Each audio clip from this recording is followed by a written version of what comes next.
The wind screams through the endless white, slicing your face like 1,000 icy needles under a dim Arctic sun. You've been walking for hours, boots sinking into snow that swallows each step with a hollow crunch.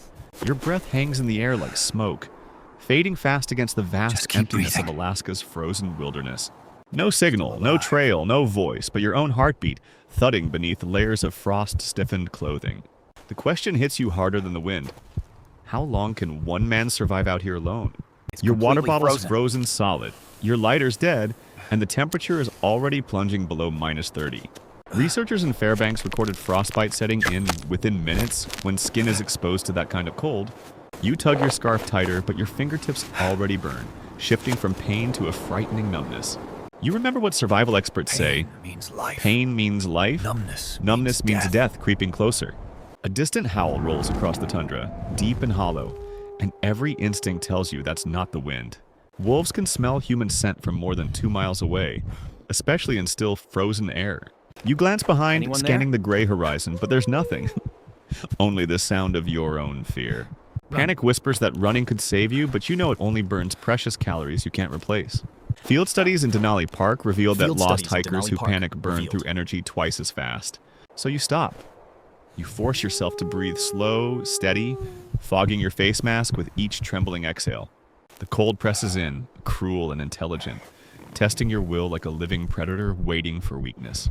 Your shelter's gone, your map's gone, and the sun's already dipping. In Alaska, that means night lasts forever. Temperatures here can drop 40 degrees after dusk. Hypothermia can take a man before dawn. You need a plan now. Warmth, water, and protection. Or the wilderness will write your final chapter tonight. But before you act, a deadly mistake tempts you to light a fire in the open snowfield for comfort. You kneel in the open tundra, shivering fingers striking your last match, hoping a flicker of flame will bring salvation. The spark catches, but the moment it meets the icy wind, it dies. A cruel, mocking whisper of false hope. Lighting a fire on snow is the most common fatal mistake. It melted the base. Heat melts your base, drowning the flame instantly. Researchers at Anchorage Survival School call it the illusion of control. Warmth that consumes time and energy. As you huddle closer, snow melt seeps into your gloves, and now wet hands will freeze twice as fast. Moisture steals heat 30 times quicker than air, turning every drop into a death sentence. You remember hearing that once your core temperature drops below 95 at most CPUs, confusion replaces logic. The mind starts slipping away. And sure enough, your thoughts begin to fragment.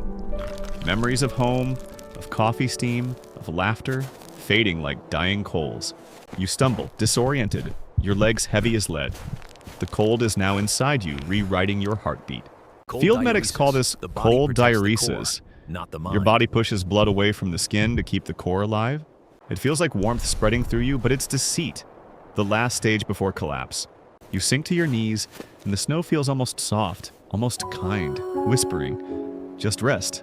Many who freeze to death are found curled peacefully, convinced they were falling asleep somewhere warm. But you're not done. A spark of stubbornness, instinct, snaps you back. You crawl toward the tree line. The forest means shelter, less wind, more fuel, and somewhere maybe water, liquid under snow, not ice.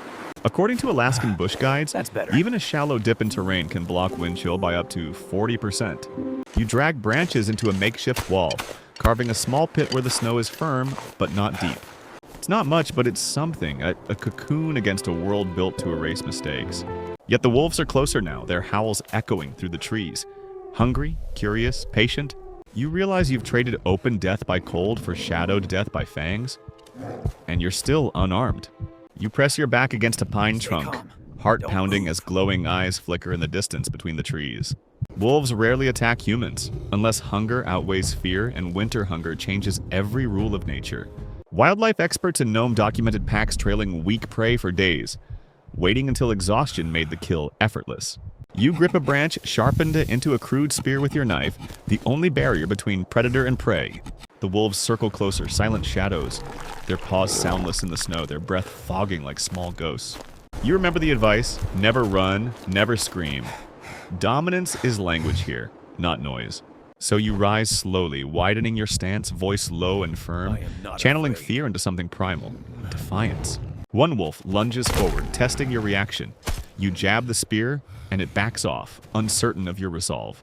The standoff lasts minutes that feel like years until the pack fades into the darkness, vanishing as quietly as they came. You collapse back into the snow, trembling, realizing that surviving predators means nothing if you freeze before dawn. Your body's burning its last reserve, shivering violently. That's the final defense before hypothermia shuts everything down. According to data from the Alaska Search and Rescue Unit, 90% of lone survivors failed due to heat loss overnight. You claw through the snow, digging until you hit frozen ground, packing it into walls to reflect heat inward. This is the science of microclimate. Create a smaller, controllable space to trap warmth from your body and fire. You find dry branches beneath the pine canopy, sheltered from snow. The only real gift the forest gives tonight. You split the bark, twist fibers into a nest, and with patience, friction, and breath, summon a fragile flame. It catches. Alive. The fire hums low, golden, alive. The most beautiful thing you've ever seen. Heat spreads through your fingers. Your lungs sting with smoke. And for the first time in hours, you feel human again. You dry your gloves, melt a little snow, and drink. Slow, careful sips. Remembering dehydration kills even in frozen worlds. The flames crackle like company in the dark, but Alaska never sleeps. And you sense the night still watching. Dawn creeps slowly across the horizon, bleeding pale light through frozen mist, painting the world in shades of silver and blue. You survive the night. Barely.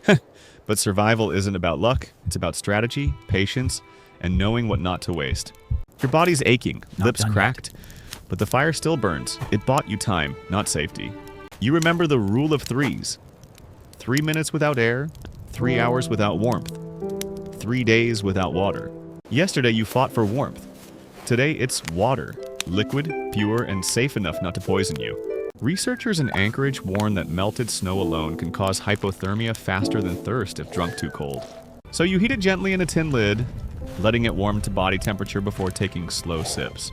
The first swallow feels electric, life surging back into your chest like sunlight through frost. You ration your food, a half-protein bar and one handful of nuts. Knowing digestion itself costs precious heat. Long-term observations from Arctic expeditions show how fasting slows metabolism, preserving core temperature longer. You move carefully, avoiding sweat. Moisture inside your clothes could undo all your progress in minutes. Instead, you gather more firewood, stacking it close to your shelter. Survival is routine, not heroics. The silence feels heavier now, but you find comfort in it. Proof you've adapted to the rhythm of isolation. Every crack of ice, every gust of wind becomes data. The wilderness stops being an enemy and becomes a teacher. You follow animal tracks toward a frozen creek, hoping the ice is thin enough to yield drinkable water below. According to field data, river ice near moving water stays softest, but one wrong step could trap you forever. You test it with a branch, a slow press, never full weight. The surface groans but holds. You chip a hole, fill your bottle, and smile. The smallest victory, yet worth more than gold. The cold bites, but it feels different now. Less like punishment, more like a boundary you've learned to respect. You head back to your fire pit, every step deliberate, every breath a reminder that survival is earned, not granted. The sun climbs higher now, weak but golden, its light glinting off endless snowfields that blur the line between earth and sky. You pack your few belongings, knife, tin lid, half a protein bar, and face the horizon with steady breath. Survival isn't about waiting for rescue, it's about making choices that invite it closer, one decision at a time. You find a ridge high and open and build a smoke signal using damp moss. Thick, dark, visible for miles. Field manuals call it the triangle of survival. Signal, shelter, and stability. Repeat them until help comes. You carve an SOS into the snow, large and deep, wide enough to cast a shadow for passing planes. According to the Alaska Rescue Coordination Center, most survivors are spotted within 72 hours if they keep signaling daily. You mark your location mentally at North Ridge beside the frozen creek, in case you must relocate before rescue. Then you return to your fire, feeding it patiently, learning the rhythm of breathing life into flame. The wolves have vanished. Perhaps they've sensed what you've become. Not prey, but a creature that fights back. The fear that once ruled you has turned into focus. You no longer react, you calculate. Survival psychologists call this adaptation threshold. When instinct finally learns to think.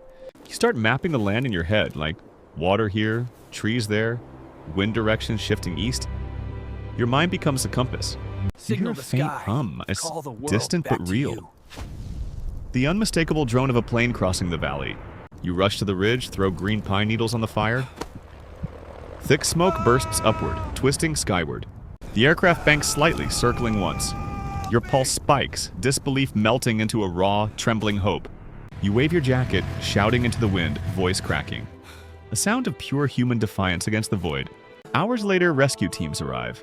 Most men Orange panic. parkas, You adapted. snowmobiles, That's and why you're warm alive. hands lifting you from the ice. As they wrap you in blankets, one rescuer smiles, saying, "Most men panic. You adapted. That's why you're alive."